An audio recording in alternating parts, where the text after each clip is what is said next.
I tend to shy away from opinion pieces, unless it's a short summary of my own thoughts after exploring something in depth, like my opinion on the fate of Clan Wolverine, or my recent remarks at the end of my Death of Comstar video, after I'd completed its origins video as well.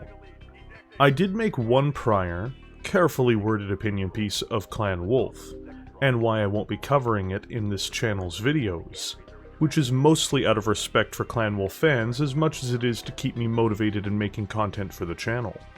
In this instance, however, the video I'm making at this, the latter end of the year, is a video about my own personal preferences and views.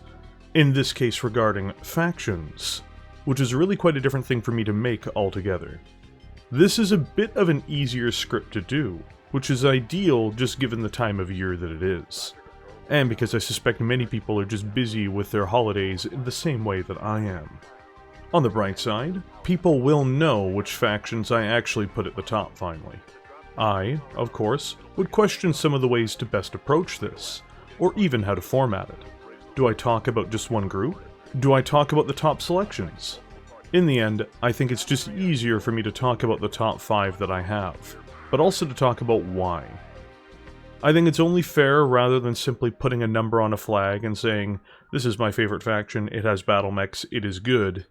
I tend to like these various factions for more lore-related reasons, or just for the general themes around them. I suspect some people will be surprised by some of these answers, and some people not so surprised. I have been accused of many things while making content on this channel as well, either hating certain houses or defending them and secretly loving them. I'm hoping that this will at least put some of those comments to bed, or vindicate some people's positions.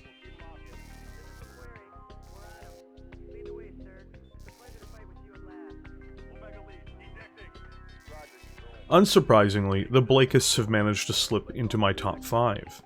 It was actually a really difficult choice for me to come to this one, as this does float between the main denizens of Terra throughout most of Battletech, and a few of the factions that I'll be naming at the end for some honorable mentions.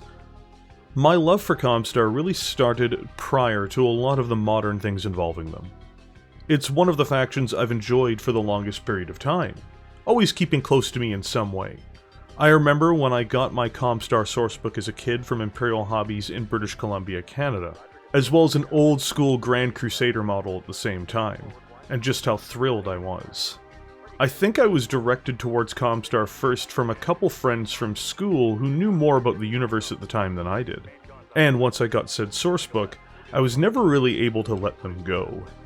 I started off hating the word of Blake, and thinking that secular Comstar was really the best thing possible. With age, funnily enough, I soured on secular Comstar as I realized just how unique their religious bent made them in the setting, but also how it gave the faction purpose. I liked secular Comstar because I thought they were more competent and realistic, but I failed to realize until the early 2000s that the only thing that would give Comstar purpose was belief. Funnily enough, this realization even impacted my appreciation of another game I enjoyed at the time, which was Warhammer 40,000, where I would begin to play Word Bearers around the same time, a group of religious fanatics. I can directly say that my interest in Comstar impacted that. Beyond that, what else drew me to them? I thought their color scheme was fantastic in its appearance, and better yet, I loved their mechs, particularly the Black Knight. I also enjoyed the fact that they had more technology than the Inner Sphere, but less than the clans. They always felt like a great halfway point. Again, as I grew older, I began to appreciate their clandestine elements as well as ROM. I love the Battle of Tukiad as well, of course, and this only further endears them to me. Hell, outside of their death, one of the few early Dark Age stories I appreciated, even if it was poorly executed, was the Blessed Order emerging from within the dying husk of the secular Comstar, which was another reason why it was a very sad moment for me when they decided to kill them off. But I'll not retread a recent video so soon. In essence, Comstar, to me, is very much one of the most interesting parts of the setting, and one which was allowed to wither on the vine. So it lands at number 5 for me.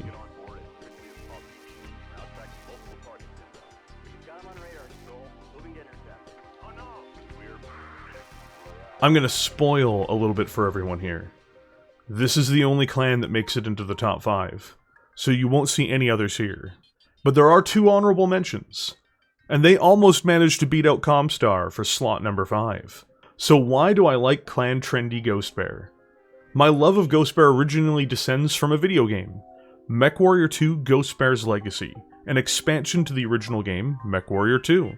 I got this as a kid and I was over the moon about it. And while I love the original game, Ghostbear's Legacy just hit all the right beats for me. And I enjoyed their journey even more than the Jade Falcons or Wolves at the time. Though now I barely recall the storyline, I remember being in it to win it at the time. And I still remember the one part with the dialogue where you fight your superior, a person with the blood name Becker, in a fight to the death. My love of Ghostbear as a kid was 100% dependent on me playing Mechwarrior 2. But to be fair, it did mature with time. I came to appreciate their Warden storyline, and it was a fascinating thing for me to see them beginning to try to make a hybrid society later on, trying to integrate with their Inner Sphere subjects, and even going as far as to migrate the entirety of their clan to the Inner Sphere. Much like a lot of the more Inner Sphere-leaning player base, I suspect Ghostbear has become one of my favorite clans by not just being a hugely irresponsible, psychopathic pile of bastards, which is ironically a feature I normally like in the clans. I appreciate their more nuanced approach to things, as well as their gradual attitude to act, which fits them just fine as a Colossus. Slow to move, but powerful in action. Funnily enough, I also think they're one of the factions that came out the best from the Mechwarrior Dark Age era, where they were depicted very favorably, and I was still a fan of them at the time. What else drew me to the Bears, you may wonder? Well, I have a distinct love for a series of their mechs. The Kodiak is one of my favorite clan assault mechs. The Executioner, despite how quirky it is my favorite clan assault omni-mech. Their prolific use of the Mad Dog as well is fantastic. And as a whole, I think their general paint schemes look great. So really, the Bears are the total package for me, and if I'd felt more connected to their storyline, or I felt it was explored with more notable characters, they'd have definitely been a higher ranking than number 4. But hey, number 4 is pretty good. And this list may change with time too, because slow and steady on behalf of the Bears really does win the race.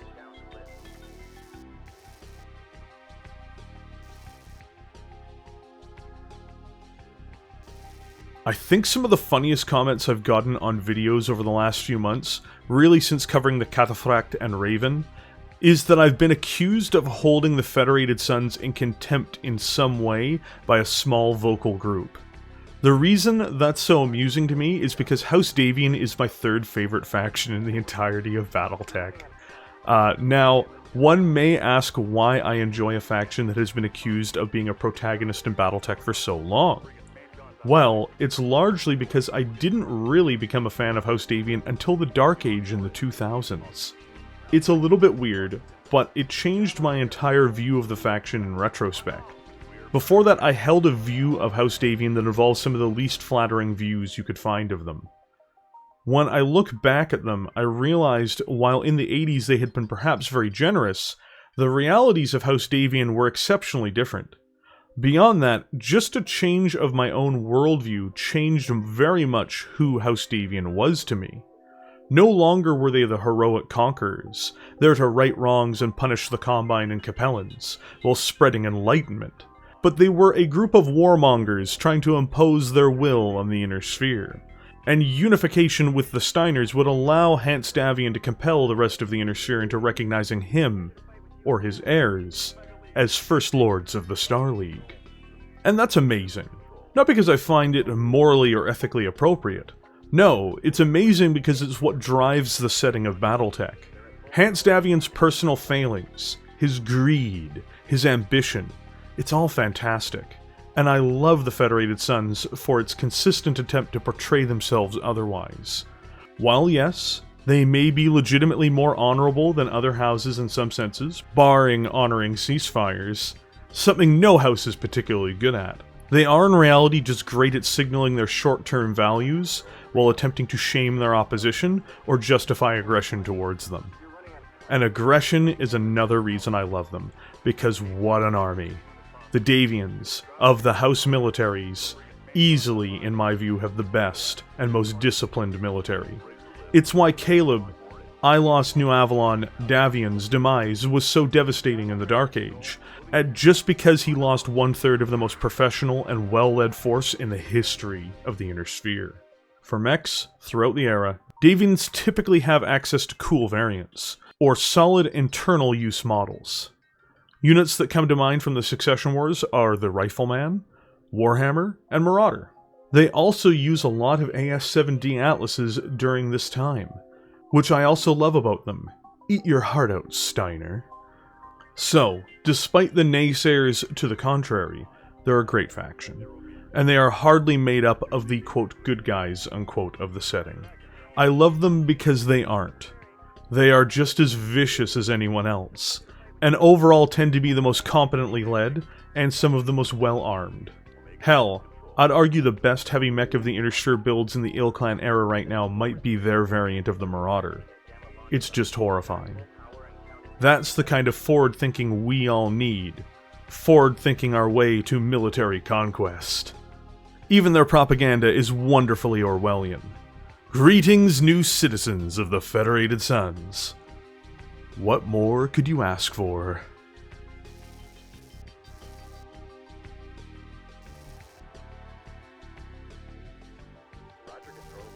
Someone knew this had to happen. You knew it, I knew it, we all knew it. The Draconis Combine was going to end up floating around here somewhere. So the question is probably going to begin with just why? Let me start by saying I actually went on quite a journey with the Draconis Combine. When I was younger, I honestly said really a lot of the worst things about the Combine. The typical anime knockoff faction run by weird Japanese cultists. And I had two friends who were huge into the Draconis Combine at the time, so I was always willing to be antagonistic towards it. That antagonism actually stayed with me long enough that while playing in an online Megamech campaign for like 3 years in a row in the 2000s, I constantly turned my ire towards the Combine for the better part of every campaign, raiding and pillaging and destroying their holdings at every chance I had. So what changed? Well, I changed, for one. I got further into the lore and began looking past the superficial natures of a lot of the characters and tropes around the Combine, and found increasingly things I liked. I liked their system, despite how brutal it was, not because I endorse it by any means, but just because it's interesting to read and it adds a lot of interesting elements to the story. I enjoyed that their honor culture was more historically rooted in trends, rather than the personal honor of the clans. Kurita Theodore became one of my favorite characters in the setting, ever, at least among leaders. And I came to love the lore behind the War of 3039, which may be my favorite conflict of the 31st century, and consistently I point towards it being so. I also love the fact that despite being very villainous themselves, their struggle against the Davians is often very real, as they tend to have to contend, more often than not, with a superior military force, and yet doggedly fight them to a draw or better. The Combine in the Dark Age became a far more sinister entity once again, and I enjoyed that too. The taking of New Avalon was huge for me when I read about it shortly after it was listed as having happened, and despite being a fan of the Federated Suns, it was incredible to me that the DCMS had accomplished such a historic feat. I'll add that the Clan Invasion Combine is narratively more satisfying as well.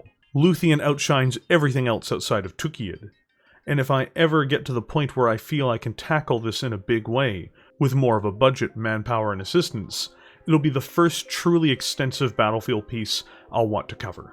It makes me want to take up my sword and fight for the Coordinator just thinking about it. While I'm not the biggest fan of every Combine mech of the Succession Wars, some of their variants are solid, and one can make an argument that the Jenner is the best light mech of its era, even if it can be challenged. The thing is, as eras push forward, some incredibly cool designs start to come out of the Combine. And by the time of the Dark Age, one of my favorite mechs of the new era is the terrifying Tenchi, which was why I put so much time into reviewing that mech and why it was really on the cutting edge of how I changed making some of the videos that I do on this channel. So, people and tastes can really change. A lot.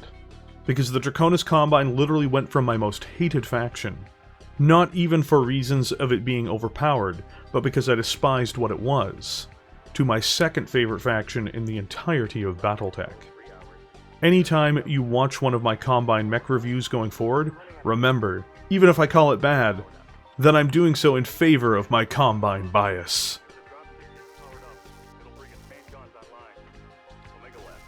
So who didn't make it into the top 5 but are factions I love regardless? The Capellan Confederation makes this list. Another faction I didn't care for much until I got older. I've come to appreciate their never-die approach to situations and their resourcefulness. I also enjoyed how comically nefarious they are, despite the fact that they're not much more nefarious than everyone else. I'll also say that their military equipment grew on me with time. When I was younger, I thought the Vindicator, Raven, Cataphract, and a multitude of other favored Capellan designs were lackluster. But as I've matured, again, I see value in how they operate. I see them for what they are, and I see the Confederation for what it is, which is a fun, brilliant state within a great setting. The abundance of hatred thrown against the Capellans unironically always seems odd to me. But hey, they still didn't make it into my top 5. What else could occupy this illustrious list of states and major factions that I enjoyed, but aren't in my top 5? Clan Smoke Jaguar at one time was my favorite clan in many respects. In fact, Clan Smoke Jaguar is still one of my favorite clans. I love them because of their unashamed ruthlessness and reactionary behavior in-universe. I think the Jaguars were, during the invasion itself, the best of the clans, by being the worst, ethically, of the clans. Relentless, prejudiced, and violent, they are some of the best villains the setting had in the 90s. They were so villainous that they were the clan that got destroyed at the end of the invasion, and rightly so, I should be clear. It's one reason why, despite being a huge fan, I don't accept the new Clan Smoke Jaguar. But that might be its own video one day as well. While I appreciate a lot of what CGL does, bringing back Clan Smoke Jaguar ruins the stakes of the invasion era. Before people tell me I'm a hypocrite for being annoyed that the Blakeists were deleted, there are other clans out there. And on top of that, Smoke Jaguar eventually had its successor, the Fidelis. But the Fidelis descended from Clan Smoke Jaguar. They aren't actually Clan Smoke Jaguar, which makes the return all the more comically improbable and bad, especially given what the Fidelis themselves thought of their defunct brethren. Smoke Jaguar are more than just clanners, and that can't, and won't, be recaptured. The final honorable mention that came close to this list, and never quite made it, ironically is in the same condition in the lore constantly, which is Clan Jade Falcon. Who are almost as vile as the Smoke Jaguars? Who have the most nefarious protagonist-centric characters? Who read Vegeta's story arc one time too many and said, I want to be that guy? Well, that's Clan Jade Falcon. I love everything about them, really. From their strict adherence to the old ways until they couldn't handle it anymore, all the way through to their rage against the universe under Malvina Hazen. To me, claiming that they ever embodied anything truly honorable beyond their own selfish desires would be a stretch. But that's why I love them. Brilliant mechs, brilliant and nefarious characters, even their good protagonist ones, as well as always making a difference but coming up short. Clan Jade Falcon is the most Crusader clan of all times. But it comes second place for me against Smoke Jaguar most of the time. Which is disgustingly hilarious, given how Jade Falcon that is. I'm excited for GE Christie's Falcons, though I don't recognize whatever scraps Malvina left behind on Terra to lick the boots of the Unspoken Ones.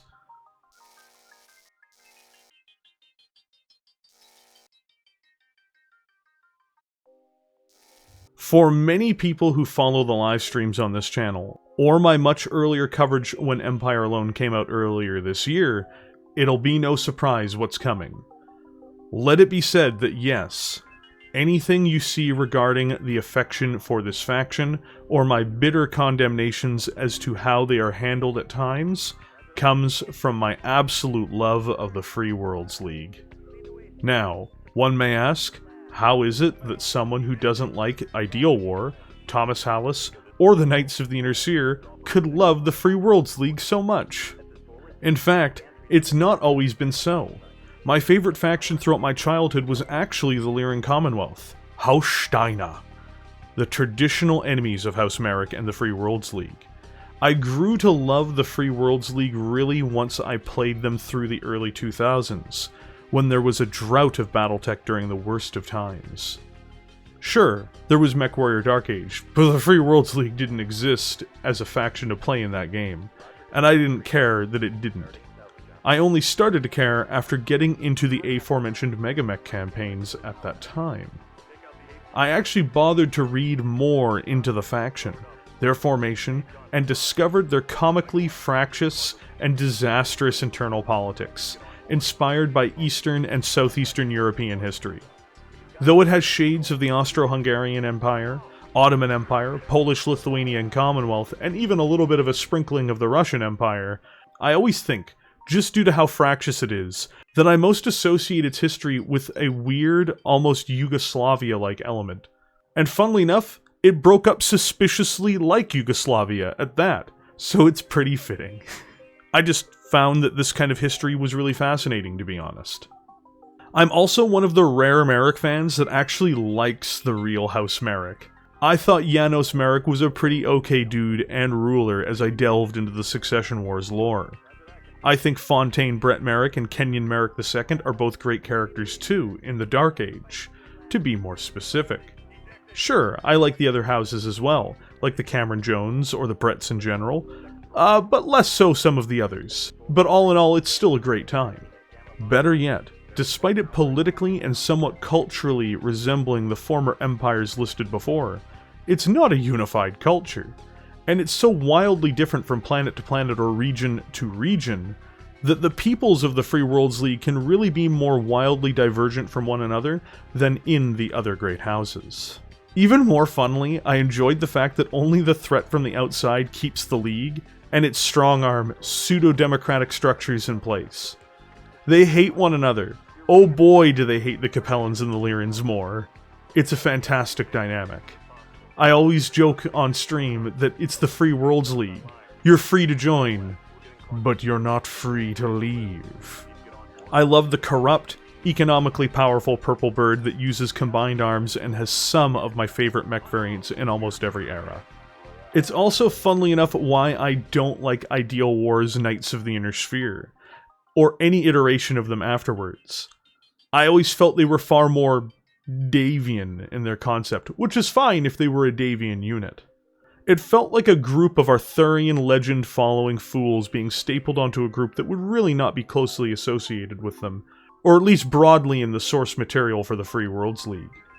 Janissaries, Varajan Guard, Hoplites, Boyars, Hussars, Rajput warriors, or any other assortment of name associations alone, let alone behavior, always felt more tethered to the League than a bunch of people wanting to pretend to be honorable in a deeply corrupt society like the League.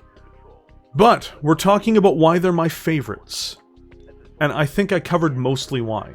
I actually don't even like the color purple, funnily enough. My favorite campaign with them is probably the Chaos March campaign, and for pretty clear reasons. The deep irony that Thomas Hallis is sent back a body double for his son was not lost on me. I also enjoyed the fact that they became the industrial hub for the Inner Sphere for so long behind Steiner's back just prior to the clan invasion and beyond. I only hope for the best for them in upcoming storylines. I expect some of them to fall flat, however. This is the Free Worlds League, after all. The Free Worlds League might be the only state more consistently poorly led than House Steiner. So, you got to follow me, if only for a few minutes, down my own hobbying journey over the last 28 years. And how I came to enjoy different factions and why. As a disclaimer once more, this is not going to be the norm for my content. Save for after this I'll be discussing my favorite mechs. The channel is going to be covering 2 characters soon for Dominions Divided, and then it's on to 4 Dark Age mechs before I hit Infantry and Clan Elementals. And with that, thank you all for joining me here today. If you enjoyed this, I'd appreciate a like on this video for all the work that goes into it. If you're wanting more content, have you considered subscribing to the channel? I put new Battletech content up very frequently, and I think you'll enjoy it. And finally, if you want to support this channel further, there is a join button on this video that will allow you to become a YouTube member for the channel. Members help make sure that I have the leeway in production to make longer content videos, like the previous Death of Comstar video, and I greatly appreciate every single YouTube member.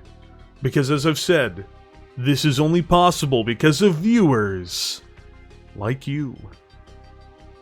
And with that said, which is your favorite faction? I'd be interested to hear in the comment section below.